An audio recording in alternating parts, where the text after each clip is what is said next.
How's it going, guys? In today's video, I'm going to talk about Sycamore and Xerneas' sync grid. If you're new to the channel, make sure to subscribe for future content like this, and let's get started. So, we're going to run through his basic stats and all that first. So, his stat, I'm going to put it to 20 out of 20 because he's free. I mean, by the time this video goes out, you probably already have him. So, his stats is actually incredibly good. 751 HP is very high. Attack and special attack is also pretty high for a support. Defense and special defense is really good. Almost 300. He can tank. And then if you take into account his Hornage, he's gonna be very tanky. And then speed is also very high, 360. Now for his moves, Dazzling Gleam, you pretty much don't want to use this at all unless you have gauge issues. Then maybe you want to quickly spam that 2 gauge move.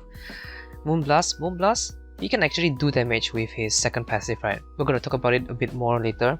So Moonblast, 117 power. Now his trainer move, the world is vast. You apply move gauge acceleration and then you remove all the status conditions and then apply gradual healing. So this is a really good trainer move. You usually use this at the start of battle, right? Or maybe after the first sync. It depends actually. Once you use it, you heal, you get gradual heal, which is really nice. And then if you're maybe facing a legendary arena and then they can do AoE, poison AoE, burn or something like that, then you probably want to save this trainer move until they burn your entire team or poison your entire team, because you can remove all status conditions. So this is a really good trainer move. Hornage, also really solid. You can heal. I think it's 20% healing. Actually, I forgot. I'm not too sure.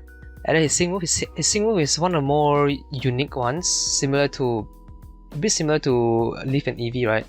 Because it does not do any damage. Instead, it maxes out your special attack, special defense, and speed, which is insane. Imagine that. You max out your special attack, special defense, and speed. Crazy good. And then you also pretty much fill up your entire move gauge. And then Team Shout 4, 50% chance to +1 attack, +1 special attack, or both. This is also a really good passive. If maybe you plan to run him with a physical striker, then this is pretty good. But typically you will want to use a special attack striker because of his sync move. The way you want to use him is you tank with him and then you use the first sync with him. So you max out your speed, special attack, and special defense. Insanely good. His second passive is Fairy Power 5, increases Fairy move by 50%, which is one of the reasons why he can actually do good damage. 50% extra damage on Moonblast is, you get hit pretty hard. He can definitely be used as a striker. You can tank with him and then you can deal damage with him as well. Now for his sync grid, I'm gonna put it to 5 out of 5 because like I said, it's free. Everyone should have him at 5 out of 5 eventually. So we're gonna quickly talk about the more important tiles in his grid.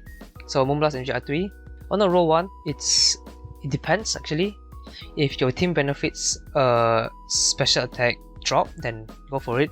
On a roll 1 doubles your chance, so from 30% to 60%. For Speed 1, I don't really recommend this because you can max out your special defense with his sync move anyway, so you don't want this. And then it's 10 energy and then only 20% chance. Adrenaline 1, no, mainly because 12 energy, I believe normally it's 10.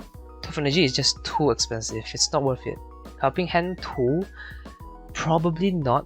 10 energy, quite expensive as well, but you already have his trainer move, right, to remove status, so maybe not.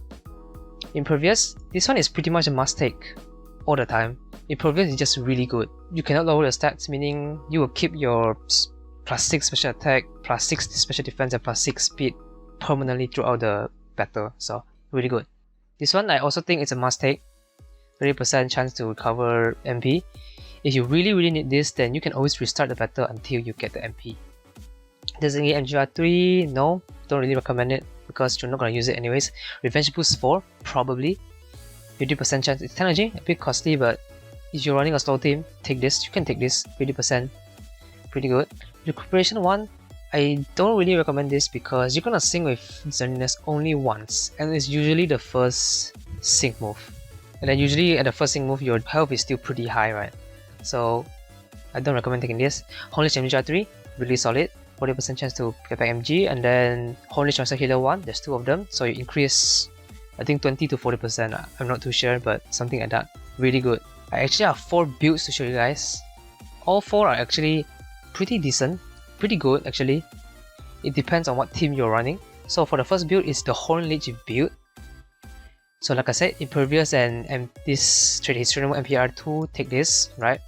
And then you want to go down and Master Healer 1 and then MGR 3, something like this. You have 8 energy left, just take whatever you want. Maybe take Horn Lich power up, and then yeah, that's all. So this build is actually the most consistent one. You want to use this most of the time, especially during an off-type stage, right? If you're not facing a fairy stage, then take this, because you can really tank and heal with Xerneas, because his attack is pretty high. Horn Lich also has 118 BP, pretty good. You can definitely like stay very long in the battle. So this is a really good, probably the best build for him most of the time. For his second build is focused mainly on damage with Moonblast. You want to take this as well, it's Impervious and MPR2, and then you go up here, take MGR3, and then on a roll 1, yeah, you take this, everything. This build, you would use this for Moonblast damage. He can do a lot of damage. I can show you the damage calculations later. He can do pretty good damage, mainly because of Fairy Power 5, so this is a really good build. And then on a roll 1, it really depends honestly.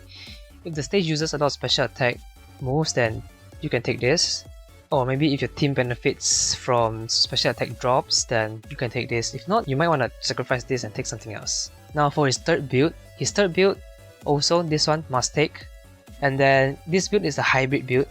You take MGR3, you take power-ups, and then you take this. Okay, 0 energy. This is a hybrid build, Moonblast and Horn Lich, so you pretty much want to use Moonblast a lot of the time. And then if your HP drops, you use Horn Lich. That's how you're gonna use this build. This build is also pretty good, right? You're gonna sacrifice on a roll 1. That is if you don't need it. If you don't need it, then you use this build. A pretty good build as well. Now his last build, it's kinda It's probably the worst one on this list, right? In this video, because you're gonna take Impervious and then MPR2, and then you take Moonblast, and then you take Revenge Boost 4. Probably not, because I would prefer taking Master Healer, like the third build, right? Because you don't really have a lot of Mooncage issue, because you can max out your speed already with the Sing move. So this build is not that great. Now I'm gonna quickly show you guys the damage calculation. The top one is Xerneas and Sycamore, the bottom one is Diantha and Mega Gardevoir.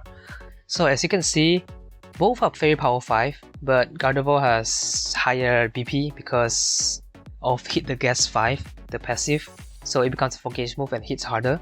And for special attack, Gardevoir just has higher special attack, so obviously she's gonna hit harder. At the end, she does about double damage, and then the last column here is damage when I convert it to 1 gauge. So this one I divide by 3, this one I divide by 4. So as you can see, I mean it's like 50% more damage, but for a support, he does good damage. If you don't have any Fairy Striker, like myself, I don't have any Fairy Striker at the time of recording this video. I use Sycamore as a Fairy damage dealer. I actually showcase him quite a few times in my Champion Stadium videos, so you can check them out. So guys, thanks for watching. If you enjoyed, make sure you like and subscribe, and I'll see you in the next video.